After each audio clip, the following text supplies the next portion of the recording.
Yo soy Ernesto Núñez y esta conversación la tendremos con muchísimo gozo con Renato Perti, que es un experto en educación, pero además apasionado de la educación. Bueno, ¿No es yo así, creo que Renato? en la vida, generalmente, gracias a Ernesto, uno tiene que apasionarse con las cosas, en el buen sentido de la palabra, ¿no? Apasionarse significa hurgar, buscar respuestas.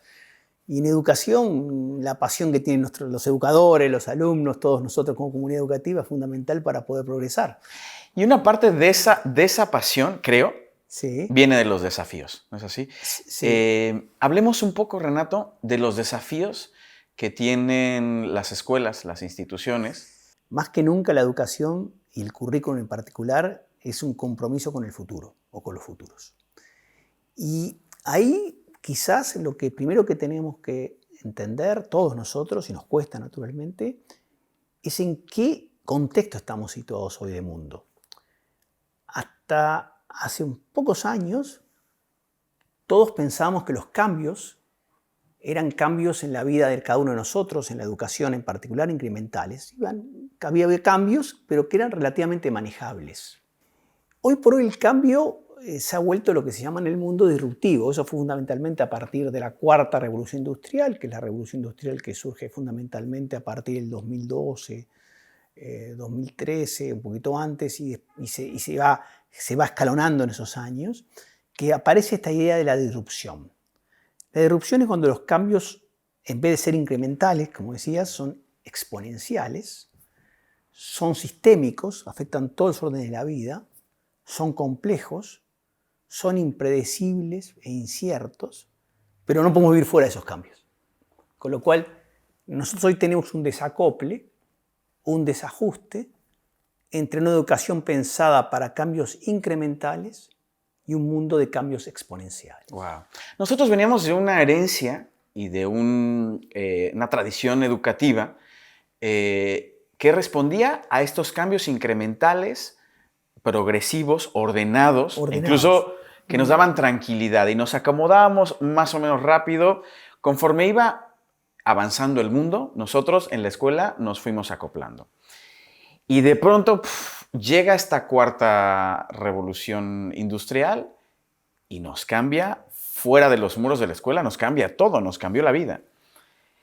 Y el primer gran desafío es cómo volvemos a conectarnos, cómo nos salimos de esta zona de confort donde nos iba más o menos bien en lo progresivo y en lo incremental, para conectarnos con ese mundo. Claro, porque el gran drama que tenemos, por ponerlo de alguna manera más fuerte, es que tenemos una serie de instrumentos y categorías en la educación, que son la manera que nosotros educamos, que son disfuncionales frente a un mundo disruptivo. Entonces, ¿cuál es un ejemplo muy claro? No podemos seguir formando en fragmentos de disciplinas, en saberes separados, los saberes de la ciencia separados de la ética o de las humanidades, o no conectando con el arte o con otras expresiones de la vida humana. Es decir, tenemos que ese mundo fragmentado de saberes no le permite a los educadores, a los alumnos, entender los problemas que tienen que enfrentar en los procesos de enseñanza y aprendizaje. Entonces, uno tiene que conectar mucho más los conocimientos, pero más aún, tiene que conectar mucho más lo que históricamente se llamaron las competencias blandas y las duras, para decirlo claramente.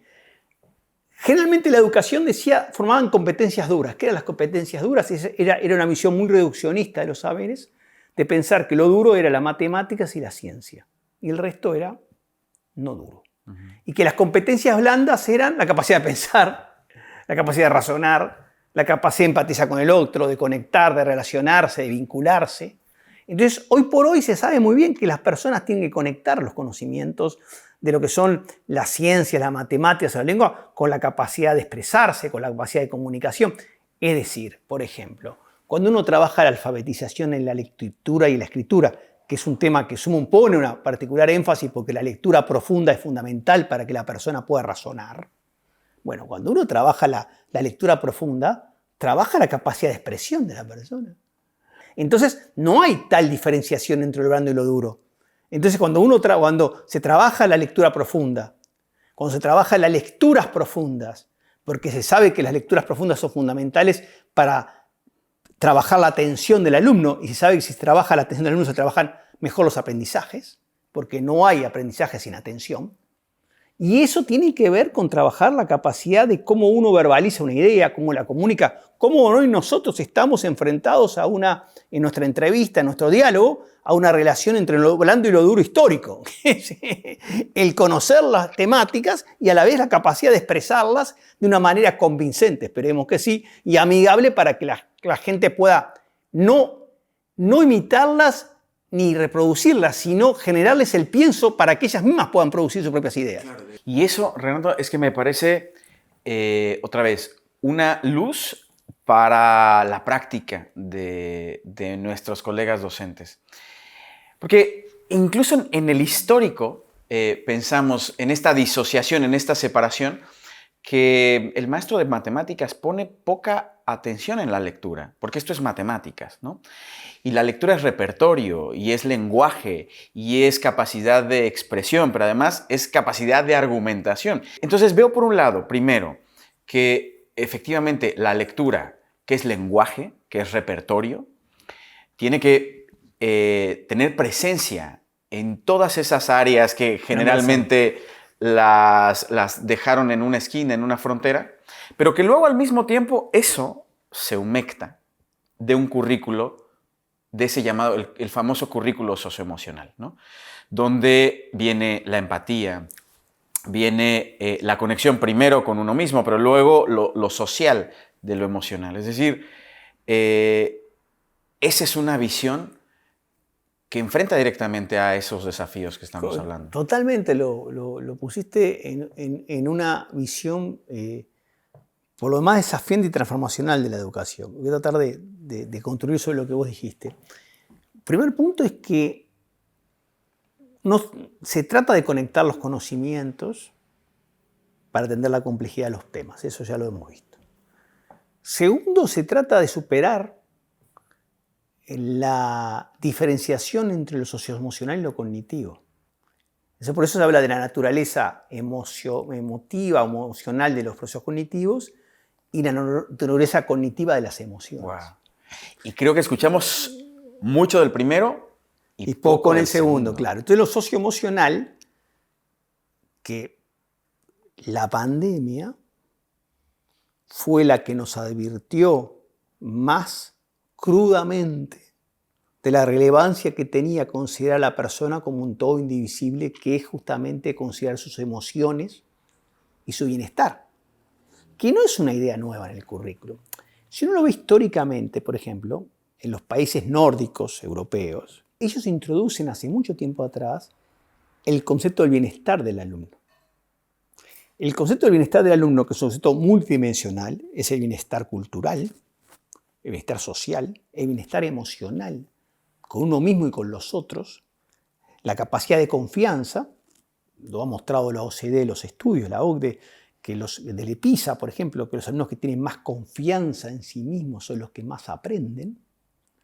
Y lo que nos mostró la pandemia es que si no tenemos ese basamento de preocupación por la persona en su bienestar, como decías, bienestar socioemocional, no hay ni educación ni aprendizajes.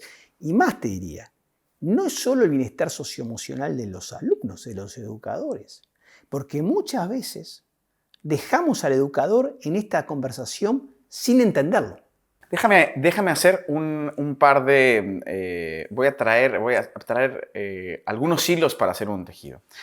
Primero, hablamos de el mundo nos cambió afuera y nosotros estábamos muy cómodos. En nuestra zona de confort. En nuestra zona de confort y uno de nuestros grandes desafíos como instituciones es cómo salirnos de esa posición histórica en lo gradual progresivo y instalamos un cambio que se conecte con el mundo. Y en esos cambios venimos con lo duro, lo blando, lo transversal, el bienestar al centro. Es decir, entender que es que no hay matemáticas si un ser humano no está bien. Y luego nos viene esta industria 5.0 que nos coloca otros desafíos. Hablemos de eso y me gustaría luego encaminarlo hacia esta discusión que está en todos los foros, que es inteligencia artificial en la escuela. Bien. La quinta revolución industrial, que es la que estamos viviendo en los últimos años, yo diría 5 años, 4 o 5 años, pone en el tapete la humanización de las tecnologías. Es decir, las tecnologías tienen que ser potenciadas, usadas, con un sentido humano definido por la inteligencia humana. La humanización de las tecnologías viene asociado también a otro fenómeno fundamental, que si la cuarta revolución industrial fue la automatización, la quinta revolución industrial que vimos hoy es la complementariedad. Es la complementariedad de inteligencia humana y inteligencia artificial. Ya no es una relación de soporte o de apoyo. Yo me apoyo a las tecnologías, no. Yo transformo las tecnologías en mi socio educativo. No en una relación donde las dos crecemos. Y por eso, por ejemplo, el Tecnológico de Monterrey, una institución en América Latina de vanguardia, México, y no solamente México, en la región y en el mundo, habla de la inteligencia híbrida.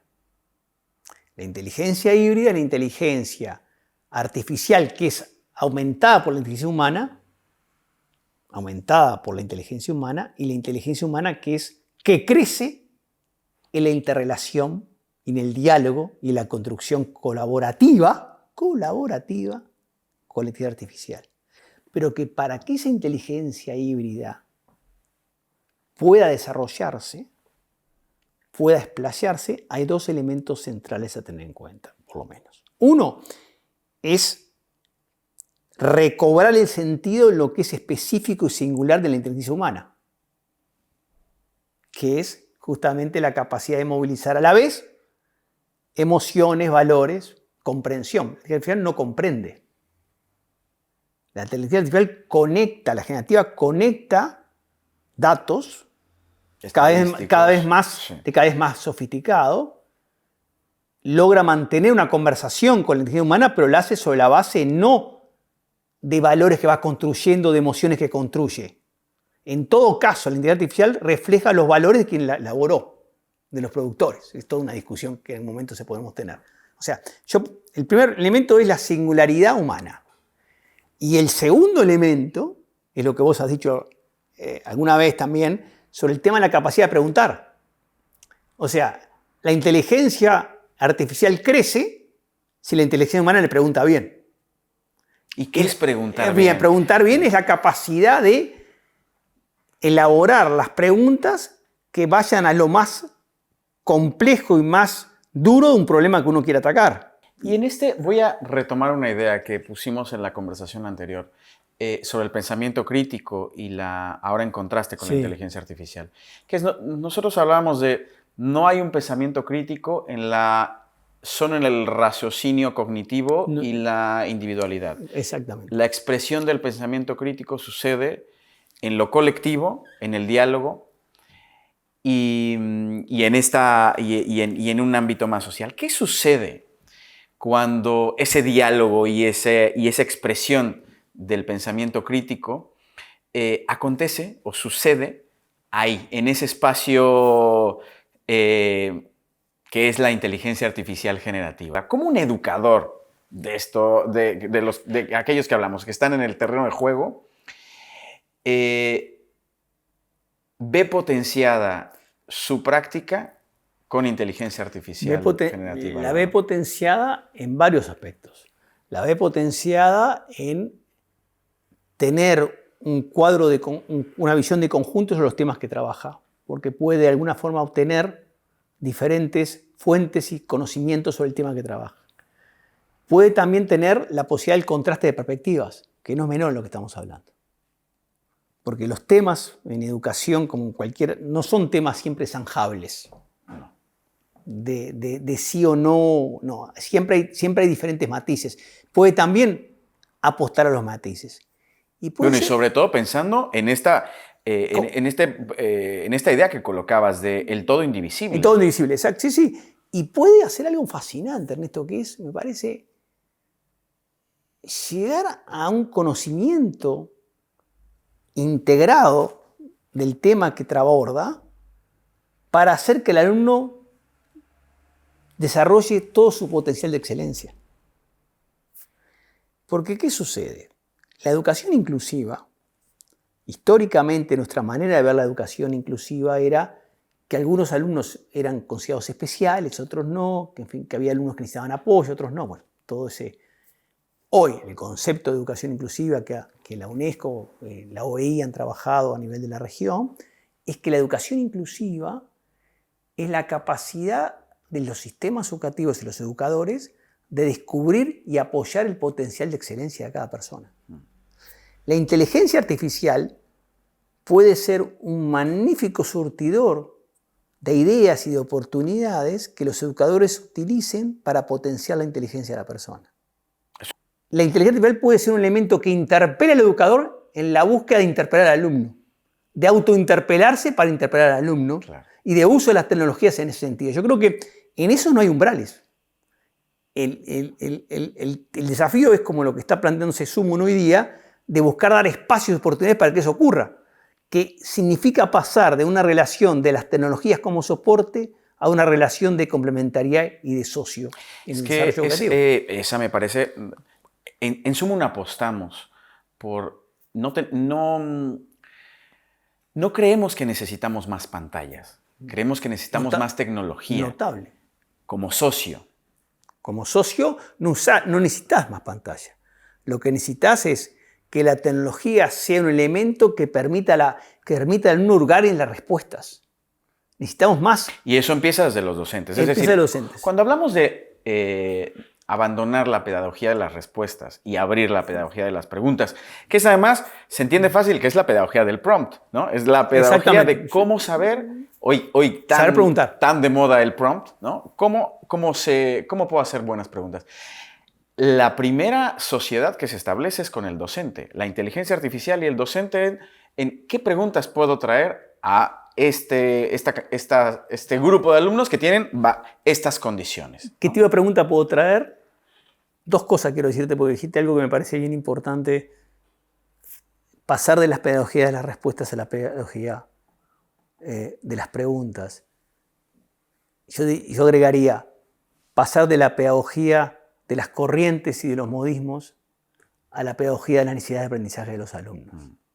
Quiero cerrar esta conversación con esta reflexión sobre el cambio en la conversación, porque además, y solo déjame poner un par de ingredientes más, que es Brasil, país donde yo radico, acaba de prohibir hace unas semanas, meses quizá, el uso de dispositivos específicamente celulares, pero hay integradas algunas las tabletas, etcétera, en la escuela. Habíamos visto hace, creo que más de un año, que Suecia regresaba a los libros impresos. Esta conversación de poner la inteligencia artificial generativa y la tecnología que eso implica como un socio dentro de la escuela, nos muda la conversación, nos muda la perspectiva. Totalmente, porque los ejemplos que vos mostraste son bien interesantes, Brasil, Suecia y otros, Francia también ha entrado por alguna línea en ese sentido. El punto es cómo vos generás una nueva conversación en la educación. Cuando Suecia, por ejemplo, toma esa decisión, la toma sobre la base de pensar que el uso de los recursos impresos desde la lectura y de los libros eran fundamentales para generar las bases del pensamiento de las personas. O sea, había una propuesta educativa. El tema es cómo uno utiliza la inteligencia artificial como socio. Te voy a dar un ejemplo. Corea es el primer país del mundo que a partir de este año incorpora, yo estuve en Corea hace poquito y pude dialogar con alguna gente que está en ese tema, incorpora los textos basados en inteligencia artificial de apoyo al alumno. Lo vi, sí. Esos textos son un recurso personalizado para el alumno y el educador, que toma en cuenta las necesidades de aprendizaje específicas y personalizadas de cada alumno. Lo hace progresivamente, no lo hace en la lengua materna, porque ahí hay toda una discusión bastante, y tampoco lo hace en economía doméstica, por ejemplo, cuestiones de ese tipo. Pero la idea es no transformar las tecnologías en un recurso